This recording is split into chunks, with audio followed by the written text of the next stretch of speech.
You've probably heard the stories. Peter crucified upside down, Bartholomew flayed alive, Thomas speared in India. The common belief is that all 12 of the apostles, with the exception of John, died as martyrs for their faith. But what if I told you that for most of those apostles, we have almost no solid historical evidence for how they died? What if many of these dramatic stories are unverified legends, written centuries after the fact? This raises a critical question for anyone interested in early church history. What can we actually prove, and what's just tradition? In this video, we're going to do the work of a historian. We're going to separate scripture from legend. By the end, you'll know exactly which apostles' deaths are documented in the biblical record, which ones are supported by early, reliable sources, and which are based on little more than pious myth. We'll uncover the real evidence, giving you the tools to understand the difference between verifiable history and later embellishment. This isn't about weakening faith. It's about building it on a foundation of historical clarity. So, let's begin our investigation into how the apostles really died. Before we examine each apostle, we need to understand how historians evaluate these stories. It's not enough to say tradition says. We have to ask, who wrote it? And when did they write it? All sources are not created equal. Think of it as a tier system for historical confidence. Tier 1 is our highest level of evidence, the New Testament itself. These are the earliest documents we have, written within decades of the events. If an apostle's death is recorded in the book of Acts, for example, that carries enormous historical weight. Tier 2 is the evidence from the early church fathers. These are writers like Clement of Rome, Ignatius of Antioch, and Tertullian, who were writing in the late 1st and 2nd centuries. They were much closer to the events than we are, and they recorded traditions that were circulating in the early Christian communities. While not eyewitnesses, their testimony is incredibly valuable, especially when multiple, independent writers agree. Tier 3 is evidence from later church historians, like Eusebius of Caesarea, who wrote his monumental ecclesiastical history in the early 4th century. Eusebius had access to documents that are now lost to us, so he's a crucial source. However, he was also writing nearly 300 years after the fact, and sometimes he repeated traditions without being able to verify them himself. And finally, Tier 4, which has the lowest historical reliability, apocryphal and pseudepigraphical texts. These are writings like the Acts of Thomas or the Acts of Peter, which claim to be written by apostles but were actually composed much later, often in the 2nd, 3rd, or 4th centuries. They are filled with legendary, miraculous, and often fantastical stories. While they tell us what later Christians believed, they are not reliable history. So, as we go through each apostle, we'll be asking, what tier of evidence do we have? Is it from the Bible, an early father, or a later legend? This framework is our historian's toolkit. Let's start with the cases where we have the highest degree of historical confidence. These are the accounts backed up by our best, earliest sources. First up is James, the son of Zebedee, and brother of the Apostle John. His is the only apostle's death that is actually recorded in the Bible. The account is short, direct, and brutal. In the book of Acts, chapter 12, verse 2, it simply says that King Herod, Agrippa I, had James, the brother of John, killed with the sword. This happened around the year 44. It's a stark, unembellished fact presented in our absolute best source, a Tier 1 document. We can say with very high confidence that James was the first of the 12 to be martyred. Now, you may have heard a more elaborate version of this story. The 4th century historian Eusebius records a tradition he got from an earlier writer, Clement of Alexandria, from the late 2nd century. This tradition claims that the guard who led James to his execution was so moved by his testimony and courage that the guard converted to Christianity on the spot and was then beheaded right alongside James. It's a powerful story, but notice the difference. The core fact, James's execution, is from the Bible. The dramatic addition of the converting guard comes from a Tier 3 source, reporting a Tier 2 tradition written over 150 years after the event. The execution is history. The guard's conversion is a pious tradition that grew up around that historical core. Next, we have the most famous apostle, Simon Peter. The widespread tradition is that Peter was crucified upside down in Rome. Is this just a legend? The evidence is actually remarkably strong. While the Bible doesn't describe his death, it does predict it.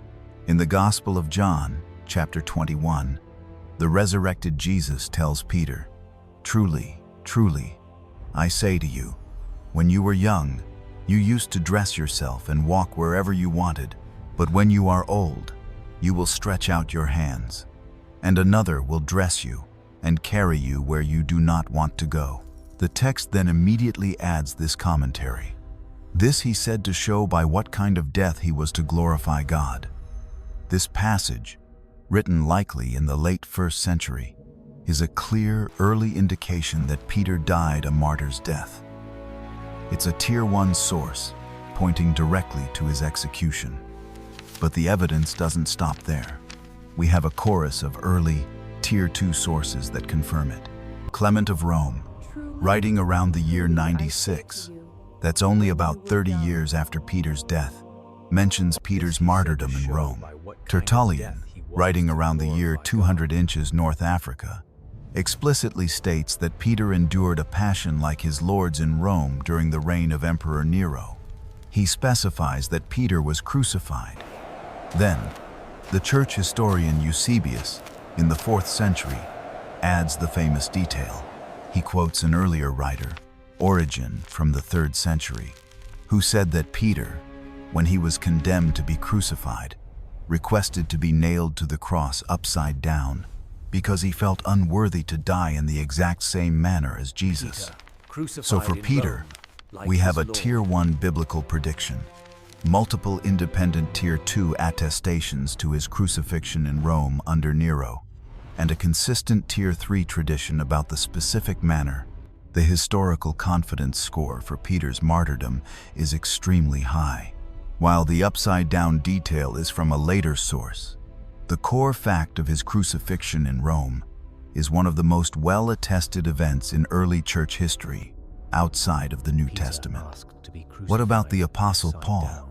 While not one of the original 12, he is central to the New Testament story. His death, like Peter's, is not described in the Bible.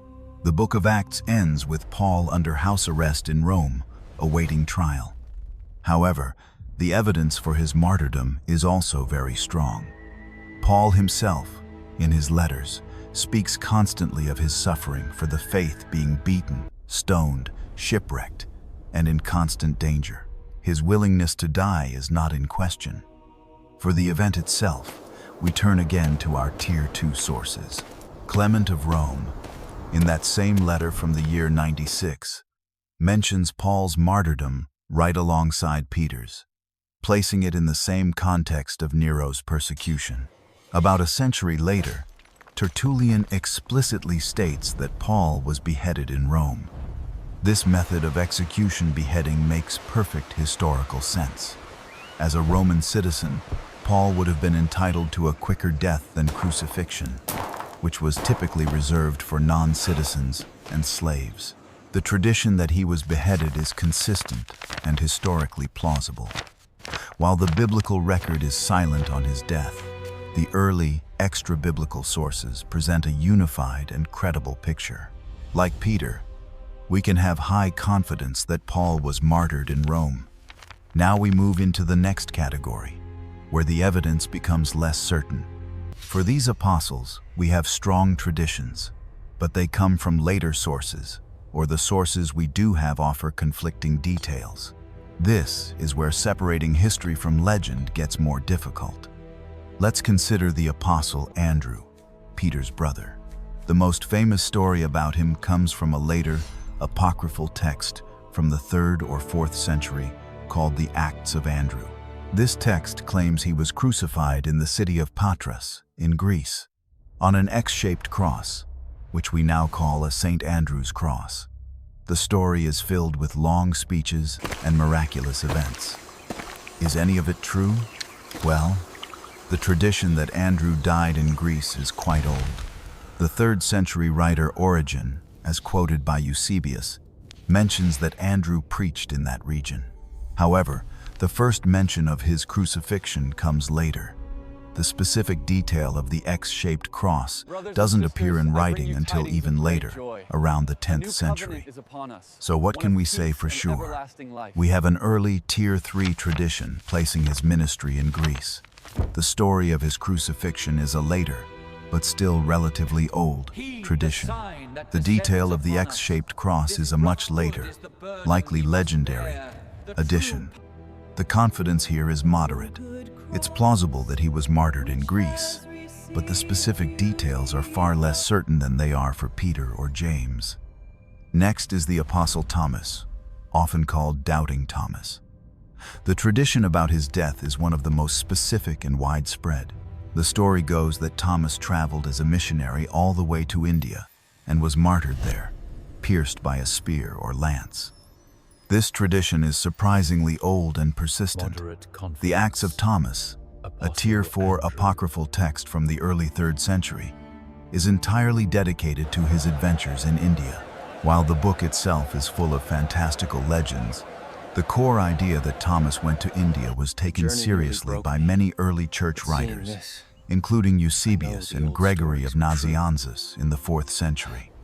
Furthermore, there is a community of Christians in the Kerala region of southern India who have, for nearly 2,000 years, traced their origins back to the missionary work of the Apostle Thomas.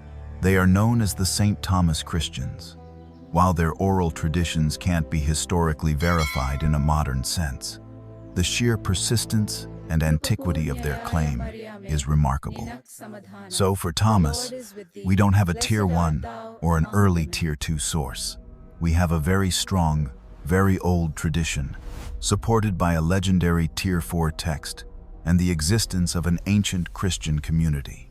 This places our confidence in the moderate category. Did he die in India? It's highly plausible. Was he specifically killed with a spear? That detail comes from later traditions and is much harder to verify.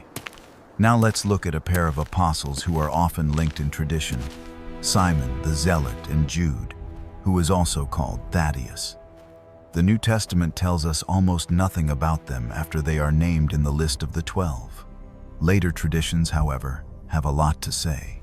The most common account, found in texts like the Golden Legend from the Middle Ages, which compiled many older traditions, says that Simon and Jude traveled together as missionaries to Persia.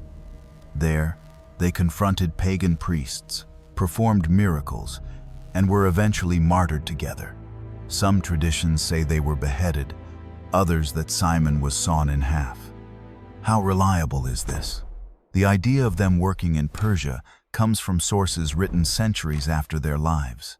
The Acts of Simon and Jude is another one of those Tier 4 apocryphal texts, full of legendary material. While it's possible they did travel east, the specific accounts of their joint martyrdom in Persia lack any early corroboration. The evidence is significantly weaker than for apostles like Andrew or Thomas. We are moving from moderate confidence into the territory of pious legend. The same is true for the Apostle Matthew, also known as Levi the tax collector. After his calling by Jesus, he largely disappears from the New Testament narrative. What happened to him? The traditions are completely contradictory. One early writer, Clement of Alexandria, from the late 2nd century, actually claimed that Matthew did not die a martyr's death at all, but passed away peacefully.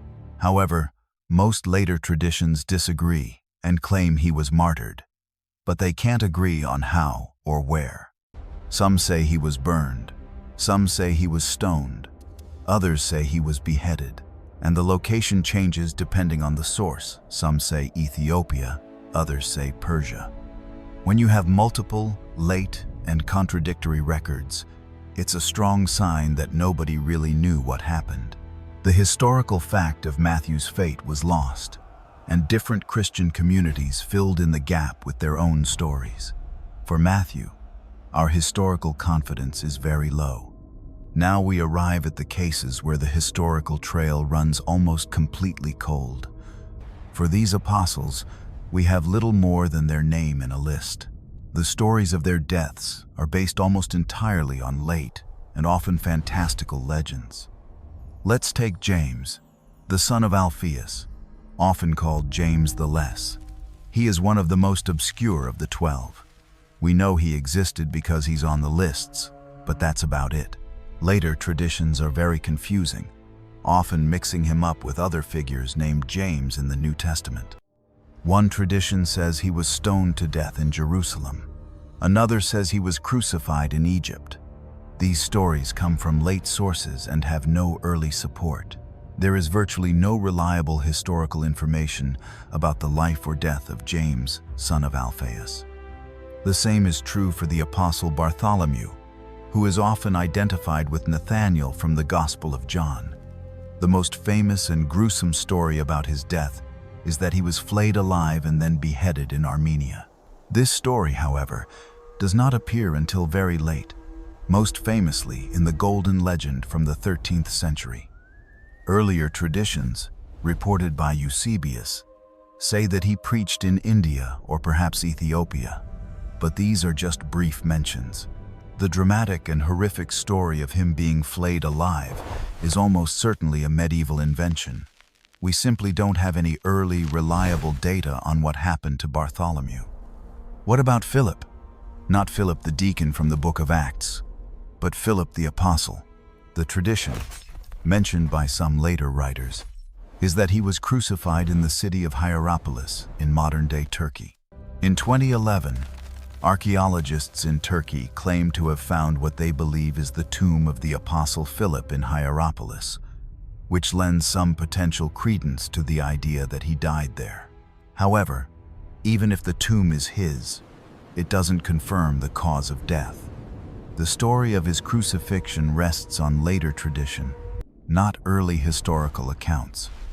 And finally, we have Matthias, the man chosen to replace Judas Iscariot. His selection is described in the first chapter of the book of Acts, and then he is never mentioned in the Bible again. He completely vanishes from the historical record.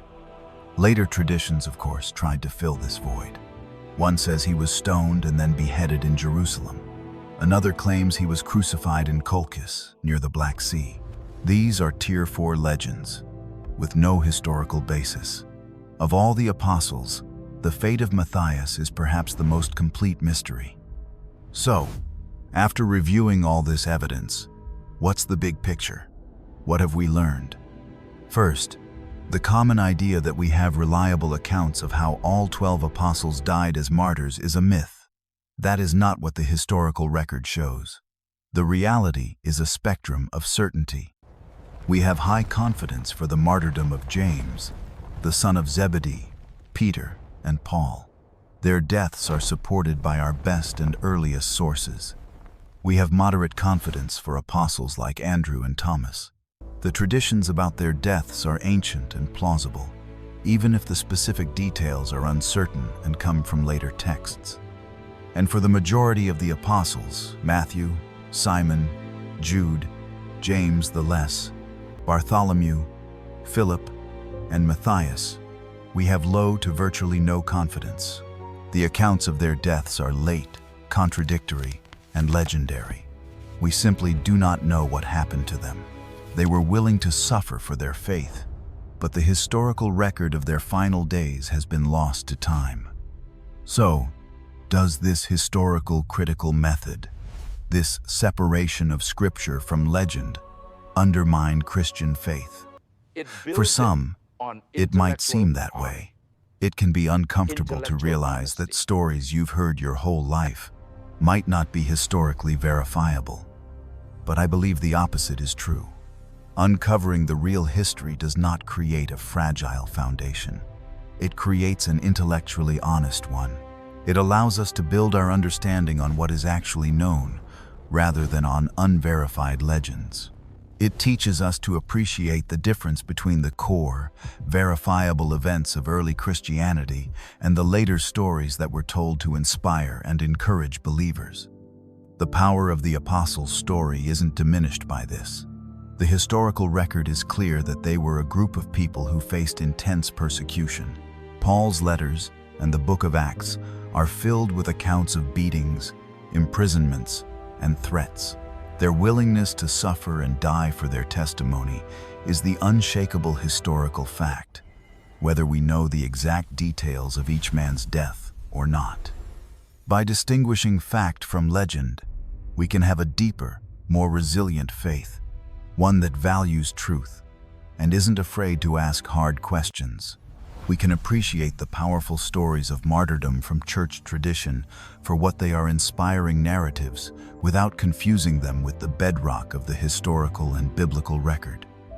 Thank you for joining me on this deep dive into one of the most fascinating questions in early church history. It's a complex topic, and there's always more to learn.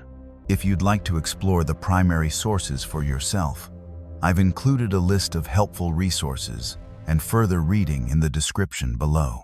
Please check that out, and let me know your thoughts in the comments.